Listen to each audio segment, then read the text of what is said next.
नमस्कार दोस्तों, फतेह क्लासेस में आपका स्वागत है। आज हम रघुवंशम महाकाव्य षष्ठम सर्ग इंदुमती स्वयंवर के विषय में अध्ययन करेंगे। यहाँ पर इंदुमती का स्वयंवर जो है चल रहा है। वहाँ स्वयंवर सभागार में विभिन्न राजा महाराजा उपस्थित हैं और वहीं राजमार्ग के द्वारा इंदुमती जो है स्वयंवर सभा में उपस्थित होती हैं। तो वहाँ पर उपस्थित विविध राजा जो है अपनी अपनी श्रृंगारिक चेष्टाओं को प्रकट कर कर इंदुमती के प्रति अपने अनुराग को प्रकट करना चाह रहे हैं। इसका चित्रण यहाँ किया गया है। अब हम श्लोक संख्या 11 के माध्यम से अध्ययन करेंगे। श्लोक संख्या 11 देखिए। तस्मिन् तस्मिन् विधान अतिशय विधातुः कन्यामयी नेत्रशतै लक्ष्यै निपेतु अंतरकर्णै नरेंद्र दहे स्थिता केवल मासनेषु। यहाँ पर इसके शब्द अर्थ इस प्रकार से होंगे।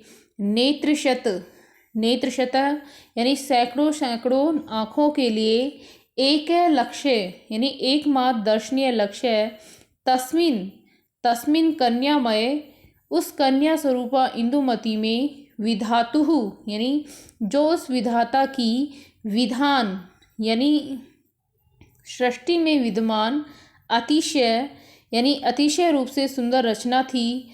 नरेंद्र, नरेंद्र यहाँ वहाँ उपस्थित राजा महाराजा, अंतःकरणै यानी अपने मन और हृदय से, निपेतु यानी गिर गए हैं और एकटक निहार कर देखने लगे हैं।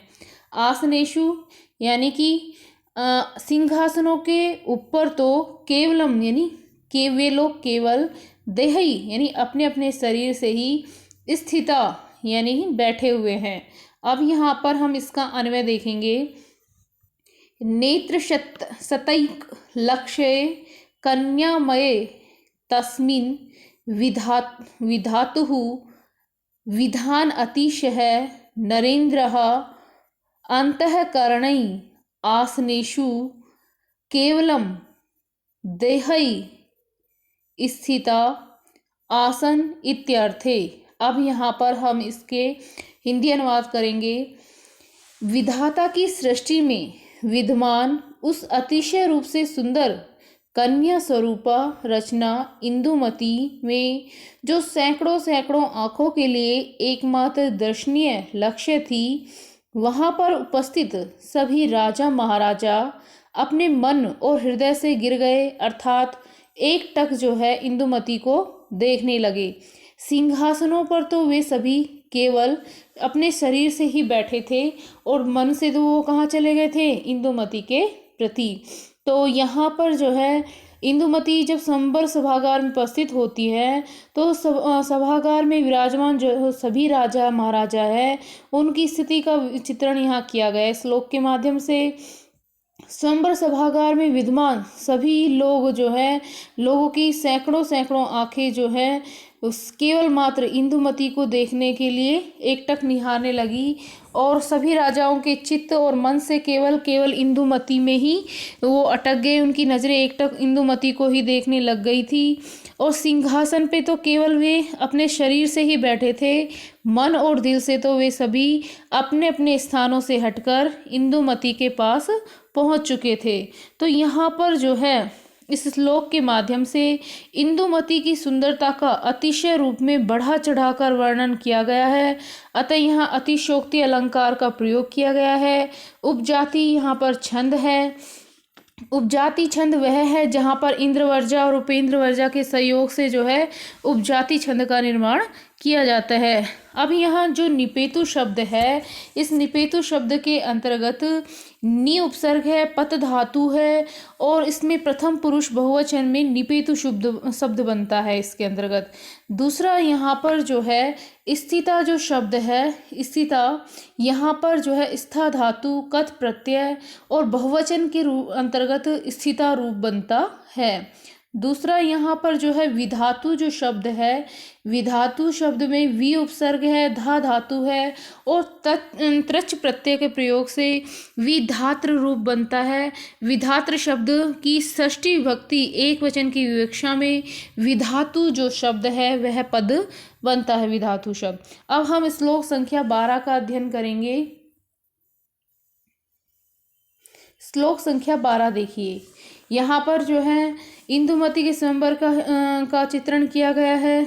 अब यहाँ पर जो है सभी राजा जो है विभिन्न अपनी सांगारिक चेष्टाओं के माध्यम से जब स्वयंवर सभा में इंदुमती उपस्थित होती है तो उन्हें अपनी ओर आकर्षित करने के लिए अपनी सांगारिक चेष्टाएं प्रकट करते हैं। तो उसका चित्रण यहाँ पर किया गया है। अब हम देखते हैं श्लोक संख्या 12। ताम प्रत्यय अभिव्यक्त मनोरथानां महीपतीनां प्रणय अग्रदूतः प्रवाल शोभा इव पादपानां श्रृंगार चेष्टा विविधा बुभु। यहाँ पर इसके शब्द अर्थ इस प्रकार से होंगे। ताम, ताम यानी उस इंदुमती के प्रति ही यानी प्रति, अभिव्यक्त यानी अच्छी तरह से प्रकट करने वाले, मनोरथानाम यानी अपने मन की इच्छा या प्रेम की भावना को, महीपति नाम यानी राजाओं की, प्रणय यानी उनके प्रेम को पहुंचाने के लिए, अग्रदूत है यानी आगे आगे जाने वाली दूतियों की, विविधा का अर्थ है उनकी विविध प्रकार की, श्रृंगार यानी रति भावना की, चेष्टा यानी मुस्कराना, नेत्र चलाना आदि चेष्टाएं, पादपा नाम वृक्षों के, प्रवाल यानी नए नए निकलने वाले कोमल पत्तों के, इव यानी समान ही, बुभु यानी हो रही थी। अब हम यहाँ पर इसका अन्वय करेंगे। ताम प्रति अव्यक्त मनोरथा नाम महीपति नाम प्रणय अग्रदूत है विविधा श्रृंगार चेष्टा पादपा नाम प्रवाल शोभा इव बुभुवु। यहाँ पर इसका अनुवाद इस प्रकार से होगा कि उस इंदुमती के प्रति अपने प्रेम की भावना को अच्छी तरह से व्यक्त करने वाले राजाओं की विविध प्रकार की रति भावना जैसे मुस्कुराना, नेत्र चलाना आदि चेष्टाएं प्रेम को पहुंचाने के लिए आगे आगे जाने वाली दूतियां उसी प्रकार से थी जिस प्रकार से वृक्षों के ऊपर निकलने वाले नए नए कोमल पत्तों की होती हैं। तो यहाँ पर जो है इंदुमती के प्रति अपने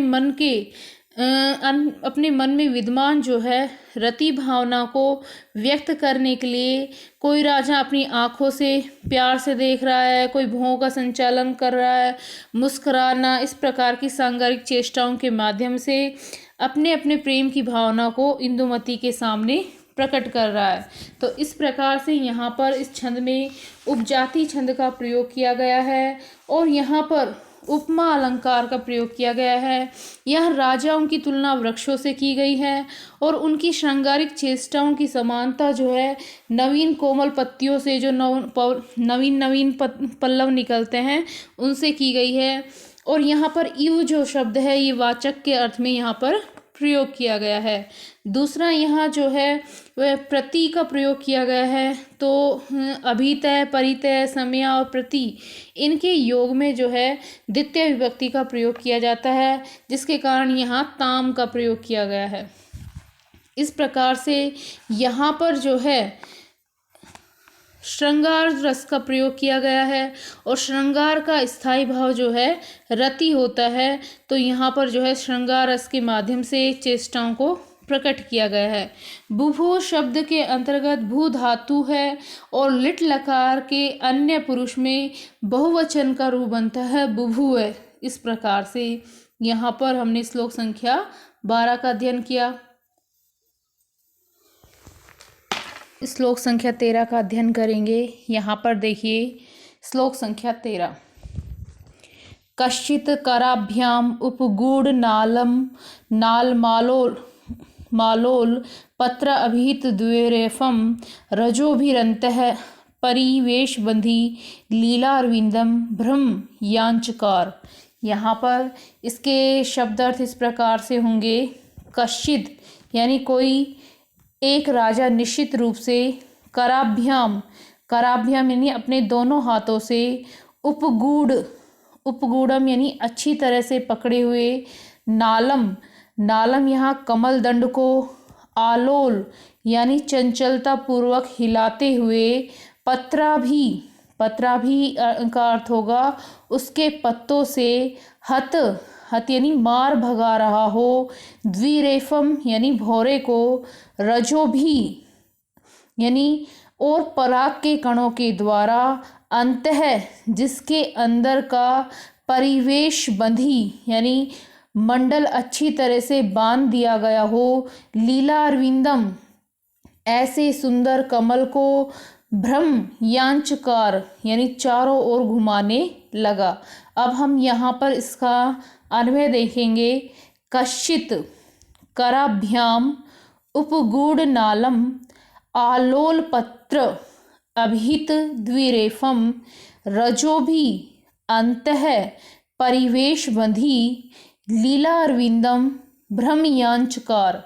यहाँ पर इसका अनुवाद इस प्रकार से होगा कि उनमें से कोई एक राजा निश्चित रूप से अपने दोनों हाथों से कमल दंड को अच्छी तरह से पकड़कर और उसके पत्तों को चंचलता पूर्वक हिला हिलाकर मानो भौरों को भगाने लगा तथा पराग कणों के द्वारा जिसके अंदर का मंडल अच्छी तरह से बांध दिया गया हो ऐसे सुंदर कमल को चारों ओर घुमाने लगा।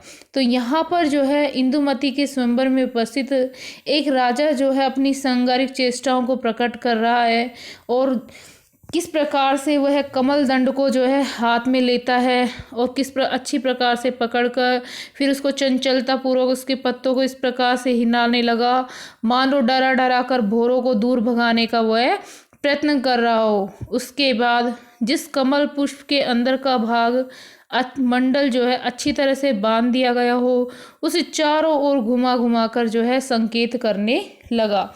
तो यहाँ पर जो है व्यंजना शब्द शक्ति का प्रयोग किया गया है और यहाँ पर इसमें जो है राजा की जो चेष्टा है उसका अलग है और इंदुमती जो है उसे अलग पक्ष में ग्रहण करती है। तो राजा तो यहाँ पर जो है इस प्रकार की चेष्टाओं के माध्यम से ये इशारा करना चाह रहा है, कहना चाह रहा है कि यदि तुम मुझसे विवाह करती हो तो मैं तुम्हारे इशारों पर ऐसे ही नाचूंगा जैसे ये कमल का पुष्प मेरे इशारों पर नाच रहा हो। परंतु इंदुमती जो है संकेत ग्रहण करती है कि यह राजा तो संस्कारहीन है, निर्लज है, जो भरी सभा में इस प्रकार की हरकतें कर रहा है। तो दूसरी बात यह है कि जो पुरुष शादी से पहले ही अपनी पत्नी के इशारों पर नाचने की बात करे वह तेजस्वी स्वाभिमानी हो ही नहीं सकता। तो यहाँ पर जो है व्यंजना शब्द शक्ति का जो है प्रयोग किया गया है। तो इसमें जो है अलौकिकता उत्पन्न हो गई है इसके कारण। और यहाँ पर जो है स्वभावोक्ति अलंकार का प्रयोग हुआ है। दूसरा यहाँ उपजाति छंद का प्रयोग किया गया है। दूसरा यहाँ श्रृंगार रस की प्रधानता है, श्रृंगारी चेष्टाएं प्रकट की जा रही है तो यहाँ श्रृंगार रस का प्रभाव दिखाई देता है। यहाँ पर जो है उपगूढ़ जो शब्द है इसके अंतर्गत उपगूढ़ शब्द में यहाँ उपसर्ग है, गुह धातु है और कृत प्रत्यय का यहाँ पर प्रयोग किया गया है।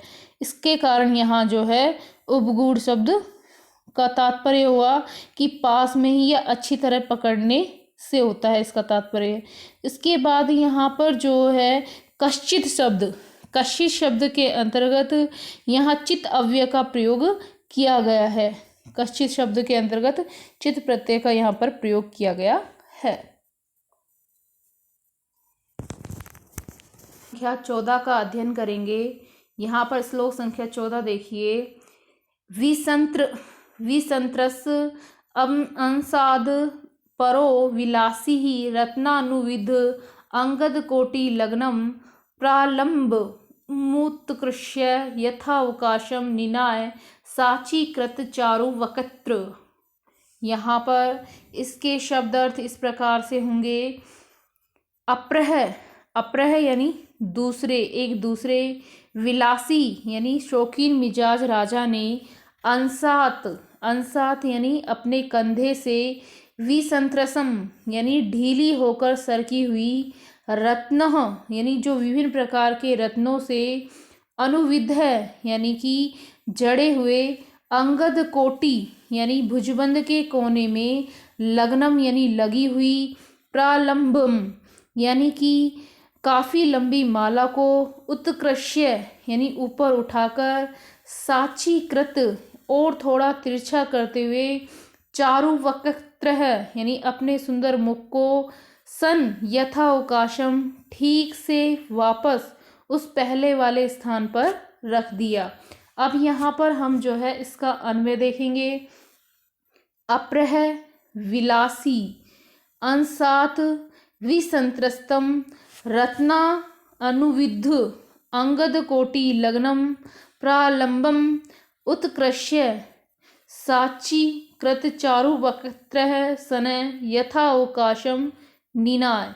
यहाँ पर इसका अनुवाद इस प्रकार से होगा कि एक अन्य शौकीन मिजाज राजा ने अपने कंधे से ढीला होकर सरकी हुई विभिन्न प्रकार के रत्नों से जड़ित भुजबंद के कोने में लगी अर्थात उलझी हुई काफ़ी लंबी माला को ऊपर उठाया तथा अपने सुंदर मुख को थोड़ा तिरछा करते हुए ठीक से वापस उसे पहले वाले स्थान पर ही रख दिया।